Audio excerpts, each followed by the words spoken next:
அஸ்ஸலாமு அலைக்கும் ஃப்ரெண்ட்ஸ், எல்லோரும் எப்படி இருக்கீங்க? இன்றைக்கி நம்ம சென்னா மசாலா தான் எப்படி பண்ணலான்னு பார்க்கலாம்.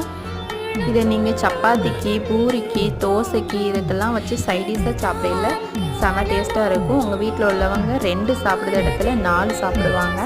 வாங்க இதை எப்படி செய்யலான்னு பார்க்கலாம். ஒரு குக்கரில் ஆயில் ஹீட் ஆனதும் பட்டை, லவங்கம், ஏலக்காய் 3ஐயும் சேர்த்துக்கலாம். இஞ்சி பூண்டு பேஸ்ட்டு போடுறதை விட இந்த மாதிரி தட்டி போடையில் நல்ல வாசனையாக இருக்குது. இது நல்லா பொரிஞ்சு வந்தப்புறம் நான் ஒரு பெரிய வெங்காயத்தை நீல வாக்கில் கட் பண்ணி சேர்த்துருக்கேன். இது நல்ல கண்ணாடி பதம் வருது அளவுக்கு நல்லா வதக்கி விட்டுக்கலாம். ஒரு பச்சை மிளகாய், கொஞ்சமாக கருவேப்பிலையும் போட்டுக்கலாம், நல்லா வாசனையாக இருக்கும். இந்த வெங்காயம் நல்லா வதங்கி வந்தால் தான் நம்மளுக்கு கிரேவியில் நல்ல டேஸ்ட்டு கிடைக்கும். அதனால் நல்லா வதக்கிக்கோங்க.